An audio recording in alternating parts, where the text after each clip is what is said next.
বন্ধুর ডিপ্রেশন দেখে বন্ধুর ক্লাস 7-এ পড়ুয়া জিএফ রে বুঝাইতে গেছিলাম রিলেশনটা যেন ঠিক করে নে, কিন্তু জিএফ আমারে উল্টো রেগে বলল, ভাইয়া আপনার বন্ধুরে বুঝান, এই মাইশা যারে একবার মন থেকে তুলে দে তারে জীবনেও মনে জায়গা দেয় না।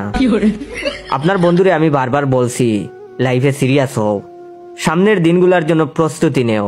আমি তখন মিনমিন করে তাকে বললাম, সে ছাত্র ভালো, সামনের এক্সামে ঠিক ভালো রেজাল্ট করবে। তখন তার গার্লফ্রেন্ড মাইশা তেলে বেগুনে জ্বলে বলল, এক্সামের খাতা পুড়ি, সামনে বাসা থেকে পালাতে হবে, সেজন্য টাকা জমাইতে বলছি। সে টাকা না জমিয়ে আড্ডা দিয়ে বেড়াচ্ছে।